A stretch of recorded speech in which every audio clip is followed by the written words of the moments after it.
Have you ever wondered why gaming is so addictive? With somewhere around 3.3 billion gamers worldwide, there's a reason it has such a pull, and it has everything to do with psychology.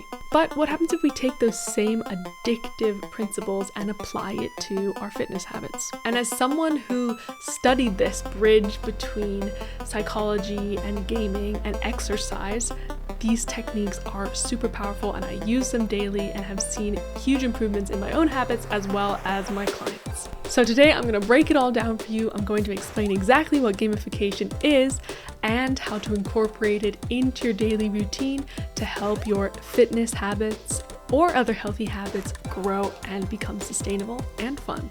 So let's get started. So what exactly is gamification and why does it work? Gamification applies game design elements such as points, badges, and leaderboards to non-gaming contexts, such as fitness. Let's take a look at some of the engagement mechanics and discuss why they're important, with a few examples on the side. First up, we have social features such as leaderboards and social networks. Some examples of seeing this type of gamification in the real world include leaderboards on Peloton or Strava, or also something like Pokemon Go, which even allows you to have competitive PvP battles with your friends while encouraging you to get outside and walk. Next up, we have challenges and quests. These are specific missions that give you an objective within a sea of information and noise. They also help you to align with your goals and open a mental loop like TV shows do. If you're not done with a quest and you want to complete it, you're more likely to come back. Some real examples of this would be in the Couch to 5K app, where you're encouraged to do ever harder challenges and also do a certain amount of jogs within a week. Next, we have levels and progression, and these make us feel like we've completed something. And again, if we use the running example, if you consistently can run for 5 kilometers, then maybe you're able to unlock the 10K feature in an app. Next up, we have badges and achievements, and often in games this could be just your level number or it could be your title. Badges and achievements also help you to track your goals and provide you with a sense of completion. This provides a visual representation to your milestones, and this in itself can be a little bit social as other people see your achievements. For example, in the game Pokemon Go, you get a medal for walking a certain amount of distance or for getting a certain amount of Pokemon. Okay, why does gamification actually work though? We'll be exploring 4 areas: motivation, behavior, cognition, and social dynamics. One major theory behind gamification is the self-determination theory, or SDT, not STD. This theory says that humans have 3 psychological needs: autonomy, the feeling that we have control over what we do; competence, the feeling like we're getting better at something or we're able to do something; and 3, relatedness, feeling connected with others. Gamification helps meet these needs in practical ways. Again, the app Duolingo is a perfect example because it has all 3. It allows users to set their own goals, which provides them with a sense of autonomy. It also gives you levels and instant feedback, which makes you feel competent. And it provides you with a strong sense of relatedness through leaderboards, through friend quests, and just making friends with your contacts you know in real life. When these needs are satisfied, we are much more likely to stick with the activities associated with them and even begin to enjoy them intrinsically. So the activity in itself feels rewarding. It is self-motivating. Next, gamified apps often give us just the right amount of challenge, which aligns perfectly with flow theory. You might know the state of flow as being in the zone. It's a state of total absorption into the activity you're participating in. In accordance with flow theory, flow occurs when the task you're doing is just the right level of challenge.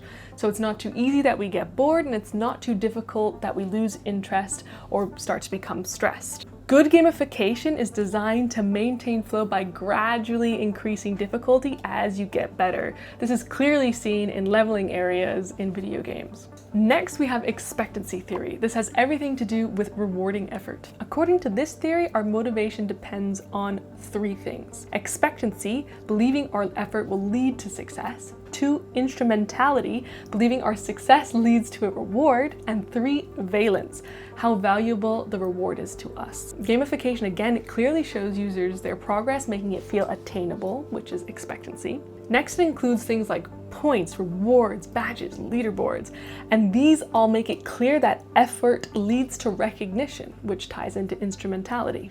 And when those rewards matter to us because of social reasons, because of our personal values, this aligns with valence, and we're much more likely to keep going. And then when all 3 of these align, motivation just skyrockets. Next, behavior and habit formation. Let's talk habits. At its core, gamification is about forming new behaviors using operant conditioning. This psychological concept tells us that behaviors which are followed by rewards are more likely to be repeated, rewarding good behavior immediately to encourage repetition, just like you would train a dog.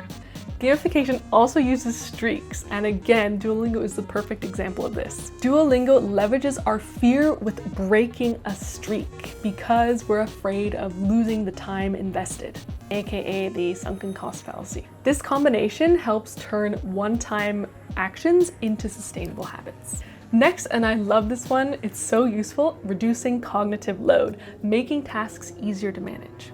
Cognitive load theory is all about keeping tasks manageable for our brains. You do this naturally normally. Imagine trying to learn everything in a complicated task at one go. You just stare at all the pieces in front of you and get overwhelmed. By breaking complex or tedious tasks into small, manageable pieces, gamification reduces overwhelm. This can often be found in the form of quests. So normally in a video game, you have a huge main quest. A recent one I finished was the Final Fantasy XIV main quest. This huge main quest is broken into smaller pieces. And within the world of fitness, this helps to cut through all the noise. Instead of encouraging you to get fit, you could set a goal such as walk 5,000 steps a day or increase my deadlift strength. They also use visual aids and immediate feedback like progress bars to further reduce mental load. This also aligns with nudge theory, which is all about not forcing choices, but gently guiding users towards them. Nudges are subtle little prompts that encourage desirable behaviors without putting pressure on the user. And finally, the social side of gamification. Gamification leverages 2 powerful social concepts: social comparison and social influence. Social comparison theory explains how we're naturally driven to compare ourselves with others. Leaderboards work precisely because they're motivated to know how we stack up against our friends and peers. Seeing someone slightly ahead of us can drive us to work harder, and knowing we're ahead motivates us to maintain that lead. Then there's social influence, which encourages behaviors by showing what others are doing. If a friend posts their workouts on social media, or a meditation app says that there's 5,000 users meditating with you, we feel inspired or even obliged to keep up. We feel part of a group. Similarly, if we work in a team, there are team goals, which taps into our social desire to not let our team down. Also, peer accountability and encouragement can significantly boost motivation. Okay, how do we actually apply these? What do these look like in the context of your fitness? Okay, part 3, how to gamify your fitness. Okay, first up, we need to build your character and your story. What kind of fitness activities are you interested in? Does Brazilian Jiu-Jitsu look cool? Do yoga poses attract your attention? What type of movement looks fun and rewarding to you? What have you always wanted to try? Defining this is really important. It helps to align your goals with your ideal character build. For me, I really like the look of yoga poses. It actually reminded me of the video game character Nidalee from League of Legends. Don't be embarrassed, you can keep this to yourself. Just write it down. It's a lot of fun to kind of build your fitness around this story. Next, we want to figure out what our quest markers are. So basically defining clear goals. I'm a really big fan of SMART goals: specific, measurable, achievable, relevant, and time-bound goals. Games follow a similar structure. They lock off quests that are too hard for you. They sometimes make them time-bound. They make them measurable. For example, collect X amount of items, and generally make sure they're relevant to your progress. Next, use streaks to build consistency. Many games have a login streak for this reason. Again, that streak keeps you interested and creates something you don't want to lose. Also, if you do something consistently, then you're more likely and more easily able to do it again, because that kind of pathway in your brain is more open, more like lubricated, I want to say, but that's like a really weird word to use for that, but maybe you understand. In a fitness context, this could look like going to the gym 2 times a week for a month. This is also a way of making your goals measurable, by the way. Next, add variety and exploration. In many games, based on your class, you learn certain skills. For example, a mage learns magic skills.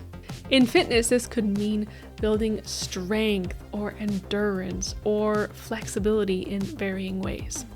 For example, if your goal is to learn to arm balance in yoga, learning yoga can help, but then also you could unlock a different pathway and learn how to bench press, unlocking a whole new world for you to explore. Next, reward yourself. So maybe after 30 days of consecutive yoga, you get yourself a new yoga mat. Or maybe after completing a successful week of workouts, you just celebrate a little bit, enjoy the progress you've made. Achievements in themselves have intrinsic rewards, but extrinsic incentives can help here and there too. Just don't rely on them. Here are a couple bonus ideas though. You could go and play an actual sport. So this literally gamifies your fitness. Again, don't forget competition and social connection are major drivers of motivation in both gaming and fitness. And a sporting community can also provide you with accountability. Next, play an active game. So we mentioned earlier Pokemon Go, or you could try Nintendo Sports, something you could maybe play with your friends. Personally, I like to walk on my underdesk treadmill while gaming. I often play Final Fantasy XIV that way. However, it's been a lot of fun, but I've almost fallen over a few times when my character has tried to walk a different direction, sometimes backwards, and I'm walking forwards on the treadmill. It can be a little disorientating, so just be aware of that. I also have a free PDF for you, which you can find in the caption, which you can download and work through, which will help you implement gamification into your fitness routine. Okay, just a word of caution before we finish off. This is why gamification can fail. Make sure you're not overly relying on rewards. This can kill intrinsic motivation. Next, complexity. Make sure it's not too complex. Start super simple and then slowly add on to your gamification, to your habits. Just don't make too many rules to begin with. Make sure the mechanics align with your values. If it's irrelevant, you won't be likely to do it even if it's gamified.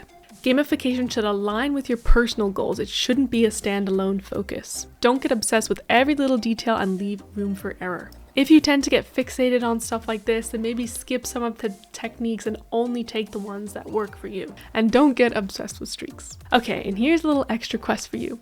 If you want to give it a go now, start writing in your character, your story, how you could structure your goals and so on, and place it in the comments. We can create a little bit of an inspiring comment section here. We can see everyone's goals and desires for their fitness and healthy habits. Finally, if you need help with stuff like this though, and you don't want to get started on your own, or you want it to be a little more private, then feel free to send me an email. I'm a coach and I work on exactly this. I help people build the fun, personalized fitness routines that actually stick using many of these techniques. So thank you so much for watching, and go start crafting your story and leveling up your fitness in real life. Sorry.